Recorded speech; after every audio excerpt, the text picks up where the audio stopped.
ಅವರಿಗೆ ಅಂತಿಮ ನಮನ ಸಲ್ಲಿಸಿದ್ದಾರೆ ಗಣ್ಯರು. ಕೇಂದ್ರ ಸರ್ಕಾರದ ಪರವಾಗಿ ಪ್ರಹ್ಲಾದ್ ಜೋಶಿ ಅವರು ಕೂಡ ನಮನವನ್ನ ಸಲ್ಲಿಸಿದ್ದಾರೆ.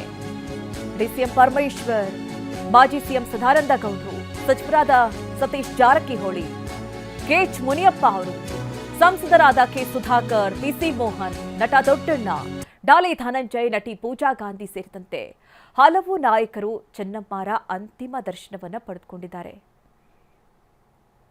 ನೋಡಿ, ಪಕ್ಷಾತೀತವಾಗಿ ಇವತ್ತು ಚೆನ್ನಮ್ಮ ಅವರ ಅಂತಿಮ ದರ್ಶನವನ್ನು ಪಡ್ಕೊಳ್ಳೋಕ್ಕೆ ಸಾಕಷ್ಟು ಮಂದಿ ಬಂದಿದ್ದನ್ನು ನಾವು ಗಮನಿಸಿದ್ವಿ. ಅವರಿಗೆ ಸಕಲ ಸರ್ಕಾರಿ ಗೌರವದೊಂದಿಗೆ ಅಂತಿಮ ವಿಧಿವಿಧಾನವನ್ನು ನೆರವೇರಿಸಲಾಗುತ್ತೆ ಅಂತ ಸ್ವತಃ ಸಿಎಂ ಡಿ.ಕೆ. ಶಿವಕುಮಾರ್ ಅವರು ಕೂಡ ಹೇಳಿದರು. ಏಕೆಂದರೆ ಒಂದು ಕಡೆ ಅವರು ಪ್ರಧಾನಿಯವರ ಅಂದರೆ ಮಾಜಿ ಪ್ರಧಾನಿಗಳ ಪತ್ನಿ ಅನ್ನೋದ್ರ ಜೊತೆಯಲ್ಲಿ ಈಗ ಕೇಂದ್ರ ಸಚಿವರ ತಾಯಿಯೂ ಕೂಡ ಹೌದು.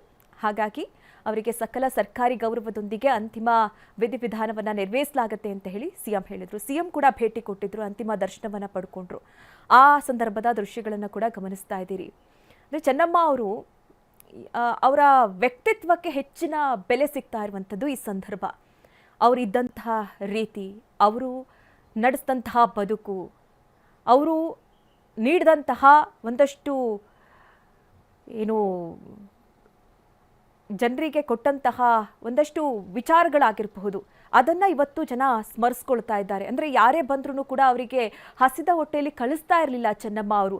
ತಾವೇ ಸ್ವತಃ ಅಡುಗೆ ಮಾಡಿ ಬಡಿಸುವಂತಹ ಒಂದು ಪ್ರಕೃತಿಯನ್ನು ಇಟ್ಕೊಂಡಿದ್ರು ಚೆನ್ನಮ್ಮ ಅವರು. ಹಾಗಾಗಿ ಅವರ ವ್ಯಕ್ತಿತ್ವದ ಬಗ್ಗೆ ಇವತ್ತು ಸಾಕಷ್ಟು ಜನ ಮಾತನಾಡ್ತಾ ಇದ್ದಾರೆ.